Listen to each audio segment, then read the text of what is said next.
सच्चा झूठा ब्रेकिंग के जरिए इंडी गठबंधन से शुरुआत करेंगे, जिसके अंदर जबरदस्त खींचतान और एक दूसरे पर दबाव बनाने की राजनीति बेहद तेजी के साथ छिड़ गई है। बैठक बेनतीजा रही, ना ही सीट शेयरिंग पर कोई बात आगे बढ़ी और ना ही प्रधानमंत्री पद पर किसी तरह की कोई सहमति बनी। एक तरफ ममता बनर्जी और नीतीश कुमार ने सीधा सीधा अल्टीमेटम दे दिया कि गठबंधन करना है तो 1 जनवरी से पहले सीट शेयरिंग का खाका तैयार करो, और दूसरी तरफ प्रधानमंत्री पद को लेकर मल्लिकार्जुन खड़गे और नीतीश कुमार का नाम उम्मीदवार के तौर पर उछाला जा रहा है।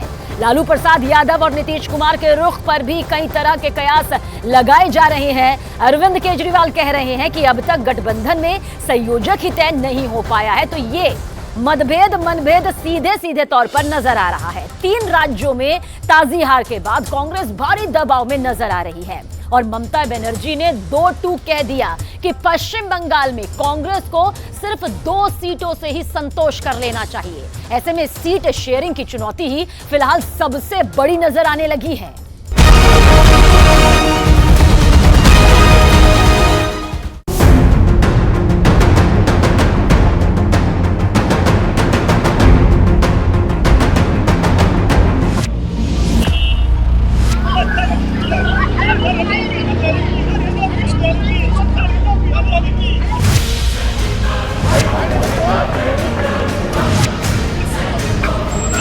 गिरावट की कोई हद नहीं है, गिरावट की कोई हद नहीं है। आपके एक बड़े नेता एक सांसद के असंसदीय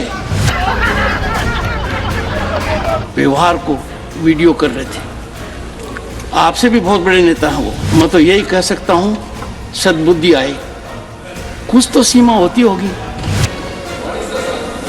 कुछ जगह तो बख्शो। हिंदी पट्टी के 3 राज्यों में प्रधानमंत्री मोदी की महाविजय ने 2024 के चुनाव में विपक्ष के अस्तित्व पर भी प्रश्न चिन्ह लगा दिया है। जब विधानसभा चुनाव में मोदी का ब्रांड इस तरह विपक्ष को खत्म कर रहा है, तो लोकसभा चुनाव में जब मोदी खुद अपने प्रधानमंत्री पद के लिए चुनाव में उतरेंगे, तो उस समय विपक्ष की हालत क्या होगी, ये समझ पाना मुश्किल नहीं है। लेकिन विपक्ष अपने अस्तित्व को बचाने की लड़ाई नहीं लड़ रहा। विपक्ष अपने ही गठबंधन के अंदर एक दूसरे के साथ शहमात और शतरंज के खेल में जुटा नजर आता है। करीब 2.5 महीने के बाद इंडी गठबंधन की अहम बैठक हुई है, लेकिन इस अहम बैठक में अब भी ये तय नहीं हो पाया है कि किस राज्य में किस पार्टी को कितनी सीटें दी जाएंगी। पूरे देश के राजनीतिक मोर्चे पर इस वक्त चौतरफा जंग लड़ी जा रही है। एक तरफ संसद के अंदर 140 से ज्यादा सांसदों को बर्खास्त कर दिया गया है, दूसरी तरफ विपक्ष के एक सांसद देश के उपराष्ट्रपति और राज्यसभा के अध्यक्ष जगदीप धनखड़ की न सिर्फ नकल उतार रहे हैं, बल्कि राहुल गांधी इस मिमिक्री की मोबाइल पर वीडियो रिकॉर्डिंग भी कर रहे हैं। तीसरी तरफ प्रधानमंत्री नरेंद्र मोदी विपक्ष के व्यवहार पर बयान जारी कर विपक्ष की निंदा कर रहे हैं, और राजनीति के चौथे मोर्चे पर इंडी गठबंधन के अंदर क्षेत्रीय दलों और राष्ट्रीय पार्टी कांग्रेस के बीच वर्चस्व की जंग चल रही है। आखिर संसद परिसर में राज्यसभा के सभापति जगदीप धनखड़ की मिमिक्री किए जाने पर किस तरह का राजनीतिक संघर्ष छिड़ गया है? प्रधानमंत्री नरेंद्र मोदी ने इस पूरे घटनाक्रम पर क्या प्रतिक्रिया दी है, ये सब हम आपको बताएंगे। लेकिन सबसे पहले बात कर लेते हैं दिल्ली में हुई इंडिया अलायंस की उस बैठक का, जो 2024 के लोकसभा चुनाव से पहले गठबंधन बनाने की कठिन चुनौती का सामना कर रही है। 3 दिसंबर के नतीजों ने पूरे विपक्ष को बैकफुट पर ला दिया था, और खासकर कांग्रेस पार्टी को तो संभलने का मौका भी नहीं था। इसीलिए दिल्ली में हुई इंडी गठबंधन की बैठक में देश के हर वो बड़े नेता शामिल हुए जिनके मन में बस एक ही संकल्प है, किसी तरह प्रधानमंत्री मोदी को सत्ता से बाहर करो। हाल ही में 5 राज्यों में विधानसभा चुनाव हुए। कांग्रेस पार्टी को उम्मीद थी कि इसमें अच्छा प्रदर्शन करके वो सहयोगी दलों के सामने ठसक के साथ अपनी बात रखेगी और ज्यादा से ज्यादा सीट बंटवारे में हासिल कर लेगी। लेकिन प्रधानमंत्री नरेंद्र मोदी के करिश्मे और बीजेपी के विजय रथ ने उसके अरमानों पर पानी फेर दिया। बैठक में सोनिया गांधी आई, राहुल गांधी आए, अरविंद केजरीवाल पहुंचे, शरद पवार बैठक में शामिल हुए। दक्षिण भारत से बड़े चेहरे स्टालिन ने बैठक में अपनी उपस्थिति दर्ज कराई। इसके अलावा बिहार से लालू यादव, तेजस्वी यादव और नीतीश कुमार भी बैठक में शामिल हुए और यूपी के मोर्चे पर अखिलेश यादव ने ताल ठोकी। लेकिन विपक्ष के तमाम नेताओं में खास नजरें ममता बनर्जी पर टिकी रहीं। इंडिया गठबंधन की बैठक में सबसे मुश्किल सवाल यह था कि आखिर देश भर में किस तरह से सीटों का बंटवारा किया जाए।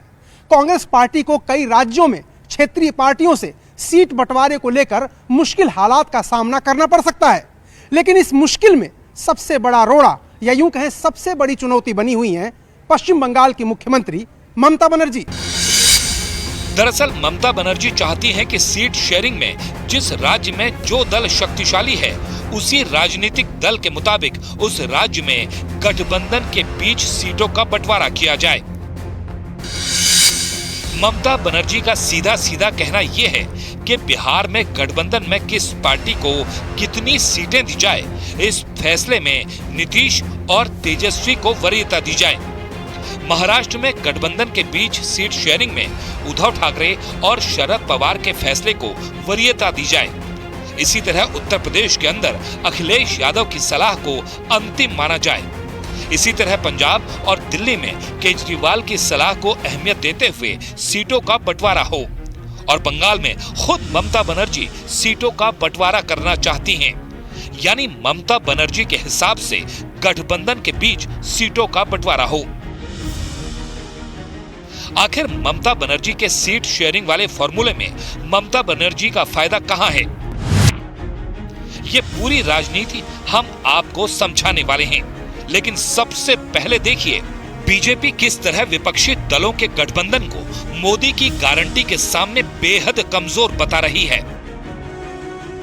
क्लियर कट मिशन और vision underlines what is Modi की गारंटी।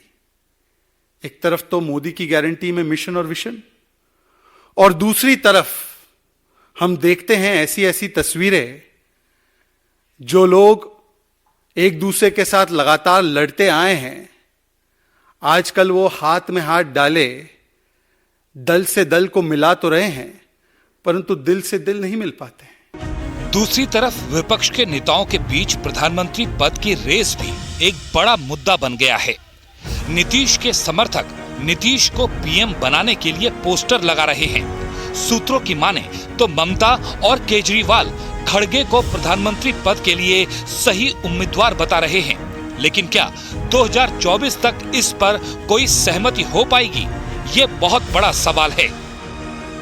सभी लोग मिलकर काम करेंगे और सीट शेयरिंग का भी हम मिल के पहले जिस जिस स्टेट में हमारे लोग हैं पहले वो लोग वहाँ पर एक दूसरे से समझौता करेंगे।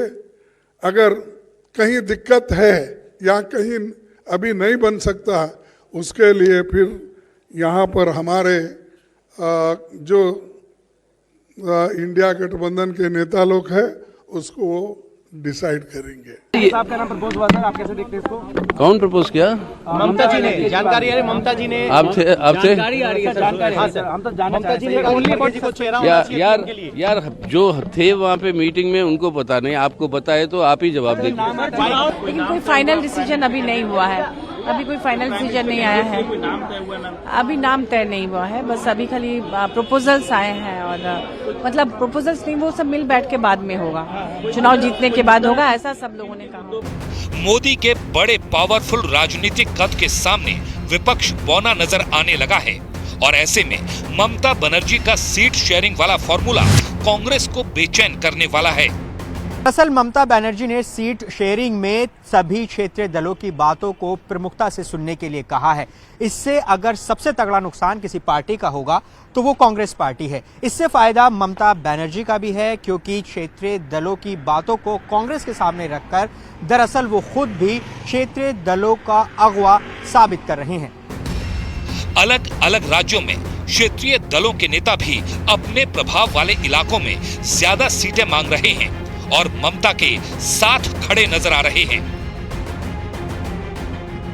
इंडिया गठबंधन की बैठक हुई है जी, और सभी दल बहुत जल्दी टिकट बांट करके मैदान में जाने के लिए तैयार हैं। सहमति बन गई। बहुत जल्दी सीटें डिस्ट्रीब्यूट होंगी और हम सब लोग जनता के बीच में दिखाई देंगे। ममता बनर्जी जिस सीट शेयरिंग फॉर्मूले को आगे बढ़ा रही हैं, उसकी वजह से कांग्रेस पार्टी को बंगाल में बहुत ज्यादा नुकसान हो सकता है, क्योंकि लोकसभा चुनाव 2019 के नतीजों की बात की जाए तो पश्चिम बंगाल में कांग्रेस को सिर्फ 2 सीटें मिली थी।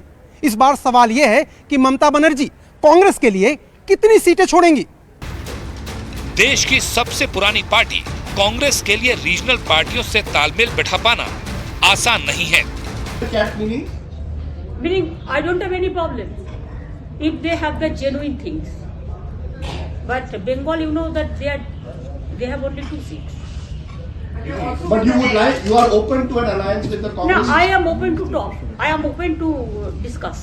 नहीं, अगर बंगाल का उदाहरण लें तो साल 2019 के लोकसभा चुनाव में लेफ्ट पार्टियों को एक भी सीट नहीं मिली थी। तो ऐसी स्थिति में सवाल ये है कि क्या सीट शेयरिंग में लेफ्ट पार्टियों को जगह मिलेगी या नहीं, क्योंकि इंडिया गठबंधन में तो लेफ्ट पार्टियां भी शामिल हैं। अगर ममता बनर्जी के फॉर्मूले से सीट शेयरिंग की जाएगी तो कांग्रेस पार्टी को दिल्ली, उत्तर प्रदेश, पंजाब, महाराष्ट्र, बंगाल, तमिलनाडु, जम्मू कश्मीर जैसे राज्यों में बहुत तगड़ा झटका लग सकता है और गठबंधन में यही कांग्रेस पार्टी की सबसे बड़ी मुश्किल और सबसे बड़ी चिंता है। अरे भाई, कुछ नहीं था, फोटो सेशन का चौथा मीटिंग थी। अच्छा फोटो सेशन हुआ और उसमें सबसे बड़ी बात हुई कि लालू जी और नीतीश जी प्रेस कॉन्फ्रेंस में भी नहीं रहे, बायकॉट करके निकल गए। हाल ही में 5 राज्यों में विधानसभा चुनाव हुए। कांग्रेस पार्टी को उम्मीद थी कि इसमें अच्छा प्रदर्शन करके वो सहयोगी दलों के सामने ठसक के साथ अपनी बात रखेगी और ज्यादा से ज्यादा सीट बंटवारे में हासिल कर लेगी। लेकिन प्रधानमंत्री नरेंद्र मोदी के करिश्मे और बीजेपी के विजय रथ ने उसके अरमानों पर पानी फेर दिया। चुनाव नतीजों का पहला असर ये हुआ कि 6 दिसंबर को बुलाई गई इंडी गठबंधन की बैठक को रद्द कर दिया गया और उसके बाद कांग्रेस पार्टी की स्थिति लगातार कमजोर होती चली गई। सबसे अहम बात यह है कि इस गठबंधन की बैठक में राहुल गांधी और ममता बनर्जी बिल्कुल पास ही बैठे हुए थे और ममता बनर्जी का वो पुराना बयान हर किसी को याद है, जब उन्होंने कहा था कि प्रधानमंत्री मोदी की असली ताकत राहुल गांधी हैं। यानी तमाम विवादों और खींचतान से आगे बढ़ते हुए गठबंधन के लिए सीट शेयरिंग कर पाना एक बहुत बड़ा मुद्दा है। Little bit criticism is also here and there, of course, because we are 20, 25, 26 parties. Main focus was to finalize the seat sharing. Congress party की स्थिति इसलिए भी नाजुक बनी हुई है क्योंकि कांग्रेस पार्टी एक राष्ट्रीय पार्टी का दर्जा रखती है। कांग्रेस ने देश पर दशकों तक हुकूमत की है। ऐसे में कांग्रेस को अपनी महत्वाकांक्षाओं को दबाकर रखना आसान नहीं होगा। ममता बनर्जी के फॉर्मूले से देखा जाए और दिल्ली का उदाहरण लें तो दिल्ली के अंदर अरविंद केजरीवाल की ही बात अंतिम मानी जाएगी कि कांग्रेस पार्टी को दिल्ली में कितनी सीटें दी जाएं। इस अपमान को क्या कांग्रेस पार्टी कभी बर्दाश्त कर पाएगी, ये बड़ा सवाल है। अच्छा रहा, अभी शुरू होगा, कैंपेन भी शुरू होगा, सीट शेयरिंग भी होगी, सब होगा। कन्वीनर को लेकर सर कोई चुना गया? कन्वीनर को लेकर कोई बात हुई? नहीं अभी। दिल्ली में इंडी गठबंधन की बैठक राजनीति का एक मोर्चा है, लेकिन राजनीति का दूसरा सबसे बड़ा मोर्चा इस वक्त संसद के अंदर चल रहा है, जहां पर शीतकालीन सत्र में 140 से ज्यादा सांसदों को अब तक बर्खास्त किया जा चुका है। अब कांग्रेस पार्टी मोदी सरकार पर तानाशाही का आरोप लगा रही है और प्रधानमंत्री सांसदों के आचरण पर चिंता जता रहे हैं। आखिर प्रधानमंत्री ने किस तरह विपक्ष को आईना दिखाया है? प्रधानमंत्री का पूरा बयान आपको दिखाएंगे, लेकिन सबसे पहले देखिए सांसदों की बर्खास्तगी पर विपक्ष के तेवर कितने तल्ख नजर आ रहे हैं। बड़ी दुख की बात है कि सदन के दोनों स्पीकर और चेयरमैन साहब एमपीज को प्रोटेक्शन न करते हुए उनको मनमाने सस्पेंड किया गया और आज तक ये देश के इतिहास में पहली बार है कि आज कितने लोगों को उन्होंने सस्पेंड किया। वहीं प्रधानमंत्री मोदी ने बीजेपी संसदीय दल की बैठक में कहा है कि इंडी गठबंधन का लक्ष्य हमारी सरकार को उखाड़ फेंकना है, लेकिन हमारी सरकार का लक्ष्य देश के लिए उज्जवल भविष्य बनाना है। लोकतंत्र में विश्वास रखने वाले सभी लोगों को संयुक्त रूप से संसद में सुरक्षा उल्लंघन की निंदा करनी चाहिए। विपक्ष का आचरण सुनिश्चित करेगा कि 2024 के चुनावों में उसकी संख्या कम होगी और बीजेपी की संख्या में इजाफा होगा। विधानसभा चुनाव में हार से विपक्ष बौखला गया है और हताशा में संसद को बाधित कर रहा है। संसदीय परंपराओं के इतिहास में आज एक ऐसी घटना भी हुई जिसमें राज्यसभा के अध्यक्ष पद की कुर्सी का अपमान हुआ। दरअसल टीएमसी के सांसद कल्याण बनर्जी ने संसद परिसर के अंदर विरोध प्रदर्शन के दौरान राज्यसभा के अध्यक्ष जगदीप धनखड़ की मिमिक्री की, यानी उनकी नकल उतारकर उनका मजाक उड़ाया। जब जगदीप धनखड़ का मजाक उड़ाया जा रहा था, तब राहुल गांधी मोबाइल पर वीडियो रिकॉर्डिंग कर रहे थे। उस वक्त वहां पर मौजूद तमाम विपक्षी सांसद कल्याण बनर्जी की मिमिक्री पर और राज्यसभा के अध्यक्ष जगदीप धनखड़ का मजाक उड़ाए जाने पर ठहाके लगा रहे थे। अब बीजेपी ने इस मुद्दे को जातीय स्वाभिमान से जोड़ दिया है। जाट एसोसिएशन नामक एक एक्स हैंडल ने पोस्ट किया है कि कांग्रेसी तत्वों के द्वारा देश के उपराष्ट्रपति और जाट समाज के गौरव जगदीप धनखड़ साहब की खिल्ली उड़ाई गई है। इसका हिसाब जाट समाज आने वाले लोकसभा चुनाव में जरूर करेगा। संसदीय कार्य मंत्री प्रहलाद जोशी ने भी मांग की है कि इंडी गठबंधन इस मुद्दे पर फौरन जगदीप धनखड़ से माफी मांगे। इधर कल्याण बनर्जी और राहुल गांधी और उनके सब मित्र मिलके जो ड्रामा किया है, उपराष्ट्रपति के जो मिमिक्री किया है, उसका मैं खंडन करता हूं। ऐसे तो ये इंडी गठबंधन जो है एक टूरिंग टॉकीज तो ही है। आप जब एक जगह एक नगर में एक बार, दूसरी नगर में एक बार, ऐसे तो ड्रामा करते हैं, लेकिन ये ड्रामा टॉकीज में अभी मिमिक्री शुरू कर दिया है। इसका व्यवहार देखिए। If they have a good sense थोड़ा भी है तो माफी मांगना चाहिए। जाट बहुल क्षेत्र माने जाने वाले मथुरा से सांसद हेमा मालिनी ने भी कल्याण बनर्जी के व्यवहार को नाकाबिले बर्दाश्त बताया है। देखिए, वो इतना सवाल उठाते हैं, कुछ अजीब सा बिहेव करते हैं, तो इसके लिए उनको सस्पेंड किया गया ना। सस्पेंड किया तो कुछ तो उन लोग गलत काम कर रहे हैं। So according to parliament rules करना चाहिए काम, वो नहीं करते हैं तो निकाल सस्पेंड किया। तो इसमें कोई गलत बात तो नहीं है, सही है। वो कारण है, उनका वही मकसद है कैसे भी करके पार्लियामेंट नहीं चलाना है। जगदीप धनखड़ ने खुद भी विपक्ष के आचरण की निंदा की है। कोई हद नहीं है, गिरावट की कोई हद नहीं है। आपके एक बड़े नेता एक सांसद के असंसदीय व्यवहार को वीडियो कर रहे थे। आपसे भी बहुत बड़े नेता हैं वो। मैं तो यही कह सकता हूं, सद्बुद्धि आए। कुछ तो सीमा होती होगी, कुछ जगह तो बख्शो। कुल मिलाकर ये लड़ाई अब और तेज होने वाली है, क्योंकि 2024 का चुनाव विपक्ष के लिए करो या मरो की जंग है।